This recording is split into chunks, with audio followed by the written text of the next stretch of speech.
Hey guys, Simon here from Mackenzie's Meats. I've just come back from doing a 2-day course in the country called Introduction to Biodynamics, and I wanted to tell you guys a little bit about my experience. So this is a course that's run by Charlie Arnott, who's kind of known tongue-in-cheek as the godfather of regenerative agriculture, and the course actually took place on his property, which is in Burua, which is sort of southwestern New South Wales, about 3.5 hours from Sydney. And his farm is called Hanamino, which is regeneratively run. So they don't use any chemical there anymore. Charlie used to be a sort of what we'd call like a conventional or industrial farmer, using chemical and basically putting as much in to get as much out of his property as he could. But now it's run regeneratively, using natural fertilizers and using a grazing method whereby the land can recover fully. Before animals are then moved through again. So it was really fascinating to be there on site learning something new. And the course is also run by Hamish Mackey, Hamish Mackay, who's a biodynamics educator and has been teaching biodynamics for I think 40 years. And he's also a bit of like a spiritual sage. He's in his early 70s and he's got lots of wisdom and anecdotes to share, which he did over the course. So the course is largely based on the work of Rudolf Steiner, who was around in the late 1800s, early 1900s, and was an architect, educator, thinker, and also into spiritual science. I've sort of started to learn a little bit more about his work, but still definitely a newbie. So some of the themes that we spoke about this is like a quote from Charlie, like stop killing and start healing with a regenerative mindset. So I mean that's pretty self-explanatory, but that regenerative mindset or way of thinking is a theme that comes through the whole course. So it's more than the practical application of what we did with biodynamics. It's more kind of like a way of thinking where you're healing the land or healing what you're working on. We also sort of spoke about the homogenization of society, whereby it seems like everything's kind of being watered out and everything is kind of becoming the same. Whereas if you can be an independent thinker who trusts their intuition, which is another one of the themes, you can perhaps have a more sort of vibrant experience of life, but also a deeper connection with what's happening in the world. A little bit esoteric, but you know, there's definitely something there. And another key theme that we spoke about was your intention matters. So that's something that came up a lot when we'd be learning about any of the agricultural processes or really talking about anything to do with life. The intention that you go into anything, if you're going in with the expectation and the goal of getting a positive outcome, whether that's sowing seeds with the vision of something beautiful blossoming, that's really important. And then that's the same with like relationships or with business or anything that you do in life. The intention with which you do them is super crucial. So they're kind of the big themes that we learnt about. Now you're probably wondering, what is biodynamics? So biodynamics is a traditional, sustainable practice that's been used by Indigenous peoples for generations, and it's all about caring for the land. So it enhances the water holding capacity, increases plant yield, increases disease resistance for plants and animals, and then in turn increases the nutrition of the plants and animals that you're raising. And the idea behind biodynamics is to leave the planet enriched for future generations by offering sustainable growing methods that regenerate the environment. So one of the sort of practices that we talked about was that nothing leaves the farm, and so if something dies on the farm, it's then turned into a fertilizer. If a weed is growing in a certain spot, that might be an indication that that's what the land needs. For example, in the context of the thistles, there are quite a few thistles on Charlie's farm. The thistles are, they're kind of ugly looking and they spike you when you walk through them, but their roots pierce through the hard surface of the dirt, disturbing it, so that then other plant life can grow beneath. So it's this whole philosophy of things kind of happening for a reason and working with nature rather than working against it and just, maybe spraying the hell out of those thistles. So there's definitely a theme of spiritual science. So if you are open to learning new things and seeing the world outside of the strictly logical and measurable, then you will get a lot out of this course. And one of the things that Hamish says is do it and you'll get it. So when it comes to certain practices and measuring how much, for example, fertilizer we need to apply, there are a lot of questions about, okay, how many mils is this? And then how many hectares will that do, etc. But it will vary from property to property, and there's not necessarily one size fits all. But by doing it, you'll get a handle of, okay, well, this seemed to work here, but it didn't work there. I enjoyed doing this part of it. This is how it responded. And then you'll start to work it out for yourself. And you'll also start to see what works for you and what doesn't, as opposed to it being cut and dry and logical and down to the millimeter. And I suppose it's not like the sort of spiritual science stuff was being rammed down our throats, because part of the philosophy is don't try to convince others, just do it, find what works for you, get results, and if other people are interested, they'll ask. So it's this sort of approach of making a kind of a change, and let's call it like in the context of being like sustainable or environmental, making a change at this level, getting it right, getting results, and then it can kind of grow out like that, rather than trying to put some sort of like regulatory framework or making rules for people so that they have to do it and then trying to squeeze them in. And that approach connected with me.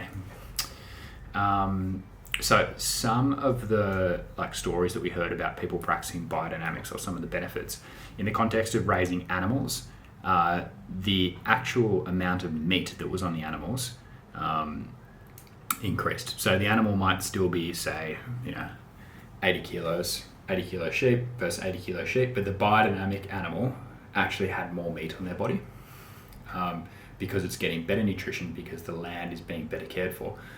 Same with with an example with wool. Farmers were getting a bigger yield of wool, which might make you think that it's kind of coarse or rough wool, but it was actually finer. So not only is it, there's more quantity to sell, but it's also of a higher quality, which then puts you in a higher bracket, you get a better price.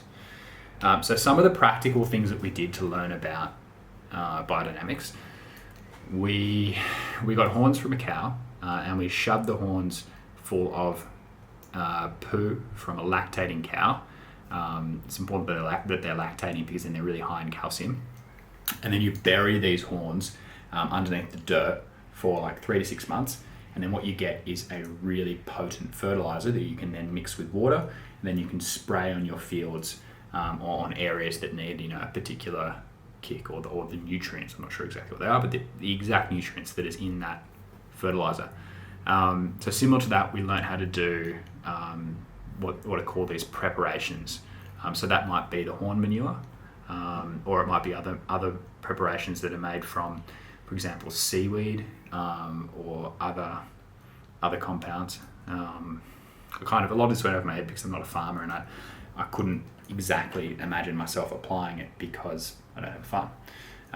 But it was still fascinating, and in turn, the land gets what it needs. It's healthier, you get better nutrition, and as an outcome, you get quieter, more calm animals. And a lot of the crew there had some good anecdotes about people coming to visit a biodynamic farm and being blown away by the good, calm nature of the animals that were there, which again comes back to this theme of kind of like working with nature, not against it, encouraging life rather than trying to poison and cut things out. What else did we talk about? So we spoke about cosmic cycles, which I can't say that I have a strong handle on, but the idea is that there are certain times in the cosmic cycle to do actions like moving animals, making preparations, or peppering. Actually, I didn't speak about peppering. Peppering is a strategy that you can use for getting rid of pests, animals, or weeds. And you do this by basically collecting dead versions of whatever you're trying to get rid of, burning them, and then spreading the ash or the charcoal in water in that area. So, for example, Charlie has a big shed. There were heaps of rabbits there. He went and collected some rabbits. I think he shot some, burnt them down, turned it into the charcoal, and then spread the water around, and the rabbits don't come back. And you can do that with weeds as well. You can do that with snakes.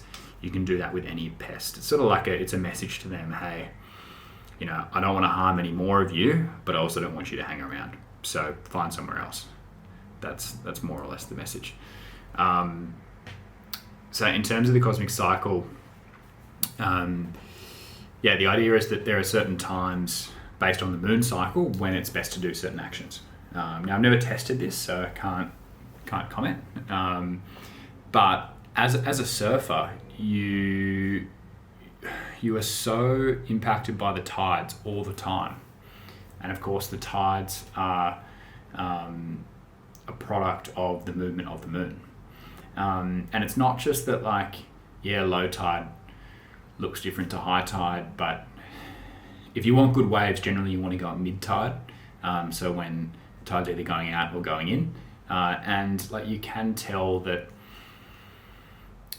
it's almost like, the seaweed might be moving in a different way. The waves are just a totally different shape.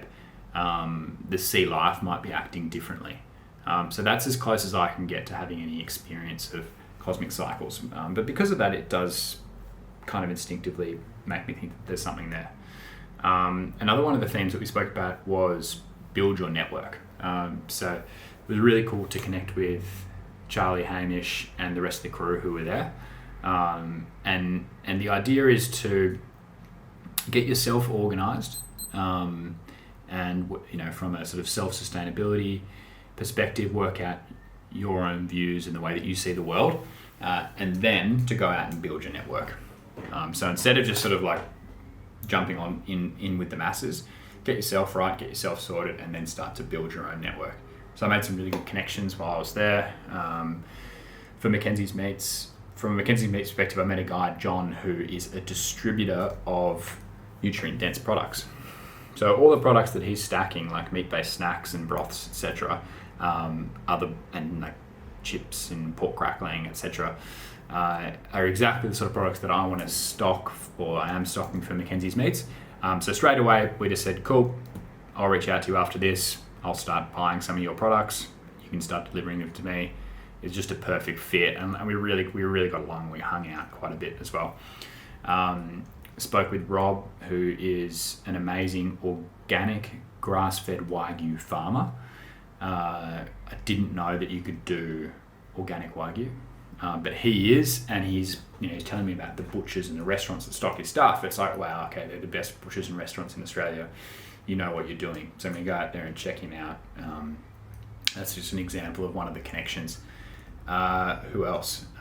Chatted with Chris from WA, who is a former feedlot operator. So they used to have 60,000 cattle come through his feedlot a year, which is a big number.